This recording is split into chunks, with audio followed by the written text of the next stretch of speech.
مصر کا نیا دارالحکومت جو مصر کو دیوالیہ کر دے گا۔ وقت حاضر کے فرعون کا نیا منصوبہ کیا ہے؟ ناظرین گرامی، صحرا کے بیچوں بیچ جہاں ریت کے ٹیلے اور گرمی کی شدت کا راج ہے، وہیں پہ ایک ایسا شہر تعمیر کیا جا رہا ہے جو اپنے آپ میں دنیا کا ایک حیرت انگیز عجوبہ ہے۔ مصر کے نئے دارالحکومت کا منصوبہ نہ صرف اس ملک کو ایک جدید دور کی طرف لے جانے کی کوشش ہے، بلکہ دنیا کو ورطۂ حیرت اور شش و پنج میں مبتلا کرنے کی ایک نئی سازش بھی ہے۔ یہ منصوبہ افریقہ کے سب سے اونچے ٹاور اور مشرق وسطیٰ کے سب سے بڑے چرچ کے ساتھ دنیا کے نقشے پر اپنی ایک نئی پہچان بنا رہا ہے۔ مگر سوال یہ پیدا ہوتا ہے کہ کیا یہ شاندار شہر مصر کی قسمت کو بدل پائے گا یا یہ اس ملک کو دیوالیہ کر دے گا؟ یہ سب کچھ اور اس سے جڑے دیگر حقائق جاننے کے لیے ویڈیو کو آخر تک ضرور دیکھیں۔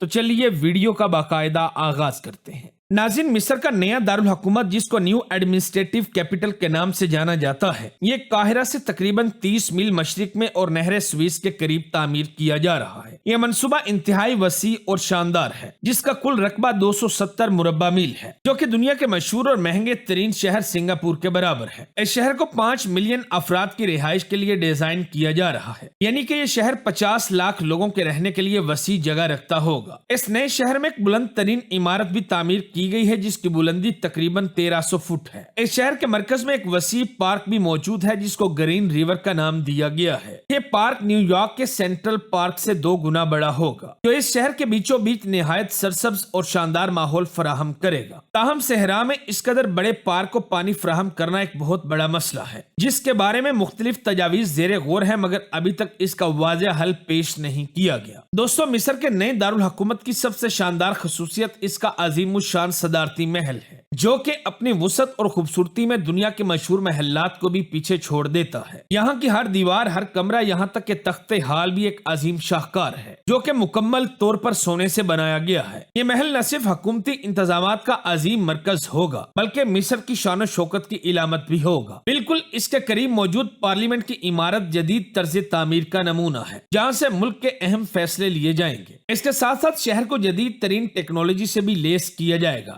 جس کے لیے ہائی ٹیک اور مصنوعی ذہانت کے نظام بھی شامل کیے جا رہے ہیں۔ یہ سسٹمز پانی، بجلی اور دیگر وسائل کا مؤثر طریقے سے استعمال میں لانے میں مدد فراہم کریں گے۔ اس شہر میں 1250 مساجد اور 20 تعلیمی ادارے بھی شامل ہیں، جو کہ مذہبی اور تعلیمی ضروریات کو پورا کریں گے۔ اس کے علاوہ جدید ترین انفراسٹرکچر اور سہولیات جیسا کہ ہسپتال، تحقیقاتی مراکز اور کاروباری اضلاع اس شہر کو ایک نئے شہر کے طور پر دنیا کے سامنے پیش کریں گے۔ ماہرین کا کہنا ہے کہ مصر کا نیا دارالحکومت ایک ایسا منصوبہ ہے جو نہ صرف قاہرہ کے مسائل کو حل کرنے کی ایک کوشش ہے، بلکہ ملک کے مستقبل کو روشن کرنے کی ایک بڑی امید بھی ہے۔ قاہرہ جو کبھی مصر کی ثقافت اور تاریخ کا مرکز تھا، آج آبادی کے بے پناہ دباؤ اور ناقص منصوبہ بندی کے باعث بہت سے مسائل میں گھرا ہوا ہے۔ اس وقت قاہرہ کی آبادی 22 ملین سے بھی تجاوز کر چکی ہے، اور یہ اندازہ لگایا جا رہا ہے کہ 2050 تک یہ تعداد دگنی بھی ہو سکتی ہے۔ یہ مسئلہ نہ صرف شہر کی بنیادی سہولیات کو متاثر کر رہا ہے، بلکہ یہ رہائشیوں کے معیار زندگی کو بھی برے طریقے سے ہٹ کر رہا ہے۔ قاہرہ میں ہر جگہ ہجوم کا راج ہے۔ قاہرہ اسکوائر کے ارد گرد حکومتی دفاتر اور بین الاقوامی سفارت خانوں کی موجودگی نے اس شہر کے مرکز کو مکمل طور پر جیم کر کے رکھ دیا ہے۔ شہر کا بند ہونا اور سیکیورٹی ضروریات کے تحت کئی راستوں کا محدود استعمال یہاں پر رہنے والے لوگوں کی زندگیوں کو مشکل سے مشکل تر بنا رہا ہے۔ ایسے میں ایک نئے شہر کی تعمیر کا فیصلہ انتہائی ضروری اور اچھا قدم ہے، جہاں لوگ سکون سے رہ سکیں اور حکومت اپنے کام بہتر طریقے سے سر انجام دے سکے۔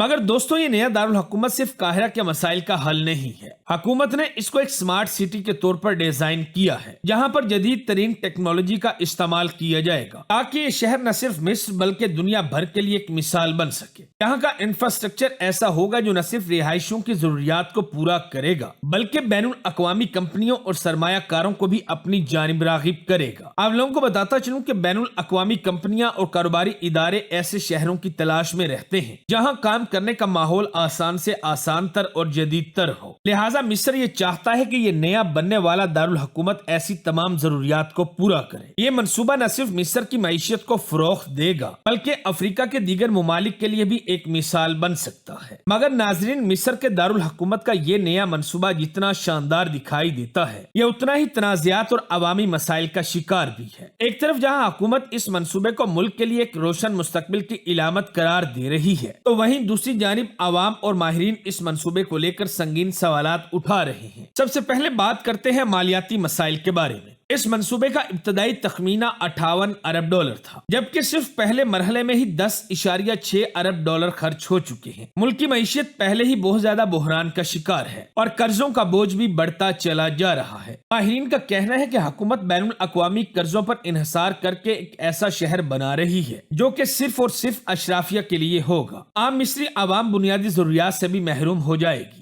اس کے علاوہ نئے دارالحکومت کے لیے پانی کی کمی بھی ایک بڑا مسئلہ بن رہا ہے۔ اس شہر کی ضروریات کو پورا کرنے کے لیے پانی دریائے نیل سے لیا جا رہا ہے، جو کہ پہلے ہی ملک کی زراعت اور دیگر ضروریات پوری کرنے کے لیے ناکافی ہو چکا ہے۔ ماہرین کا کہنا ہے کہ یہ عمل نہ صرف موجودہ مسائل کو مزید بڑھائے گا بلکہ ماحول پر منفی اثرات بھی مرتب کرے گا۔ بالکل اسی طرح عوام کی بے دخلی ایک اور سنگین مسئلہ ہے۔ اس منصوبے کے لیے ہزاروں افراد کو اپنے گھروں سے محروم کیا گیا۔ قاہرہ کے کئی قدیم علاقے اور تاریخی یادگاریں اس منصوبے کی بھینٹ چڑھ چکے۔ پرانے ہیلیو پول ضلع کے کئی درخت کاٹ دیے گئے ہیں، جبکہ بڑی بڑی قبریں بھی مسمار کر دی گئی ہیں تاکہ نئے ہائی ویز تعمیر کیے جا سکے۔ اس کے ساتھ ساتھ نئے دارالحکومت میں رہائش بھی ایک متنازعہ موضوع ہے۔ یہاں پر جائیدادوں کی قیمتیں اتنی زیادہ ہیں کہ عام لوگ ان کو خریدنے کا سوچ بھی نہیں سکتے۔ ایک یا 2 بیڈ روم والے اپارٹمنٹ کی قیمت تقریباً $50,000 سے بھی زیادہ ہے، اور یہ ایک ایسے ملک کے لیے ناقابل برداشت ہے جہاں فیکس آمدنی صرف $3,000 ہے۔ تو نتیجتاً یہ شہر اشرافیہ کے لیے ایک گھرا ہوا علاقہ بننے کا خطرہ رکھتا ہے، جو کہ صرف اشرافیہ کی عیاشیوں کا مرکز ہوگا، اور یہ قاہرہ کی غریب عوام کو کوئی فائدہ نہیں دے گا۔ اس کے علاوہ اس منصوبے کے تحت وعدہ کیا گیا تھا کہ لاکھوں ملازمتیں پیدا ہوں گی، مگر حقیقت میں زیادہ تر ملازمتیں کم اجرت والے تعمیراتی کاموں تک محدود ہیں۔ ماہرین کا کہنا ہے کہ اگر حکومت نجی کاروباروں کو بحال کرنے اور معیشت میں فوج کے کردار کو کم کرنے جیسے بڑے اقدامات نہ کرے تو یہ منصوبہ عوام کے لیے زیادہ دیر تک فائدہ مند نہیں ہوگا۔ ناظرین، مصر کا نیا بننے والا دارالحکومت یہاں کا کوئی ایک پہلا منصوبہ نہیں ہے جس کا مقصد قاہرہ کی بڑھتی ہوئی آبادی اور مسائل کو حل کرنا ہے۔ اس سے پہلے بھی مصر میں کئی سیٹلائٹ شہروں کی تعمیر کی جا چکی ہے، جن میں مشہور 6 اکتوبر شہر اور نیا قاہرہ شامل ہے۔ ان تمام تر منصوبوں کا مقصد بھی قاہرہ کے مسائل کو کم کرنا اور آبادی کو ان علاقوں میں منتقل کرنا تھا، مگر بدقسمتی سے یہ تمام منصوبے اپنے اہداف کو پورا کرنے میں مکمل طور پر ناکام رہے۔ ان شہروں میں جائیداد کی قیمتیں عام لوگوں کی پہنچ سے باہر تھیں، جس کے نتیجے میں زیادہ تر عمارتیں خالی رہ گئیں، اور یہی مسئلہ نئے دارالحکومت کے ساتھ بھی نظر آ رہا ہے۔ یہاں پر جائیدادوں کی قیمتیں اتنی زیادہ ہیں کہ قاہرہ کے غریب یا متوسط طبقے کے لوگ ان کو خریدنے کا تصور بھی نہیں کر سکتے۔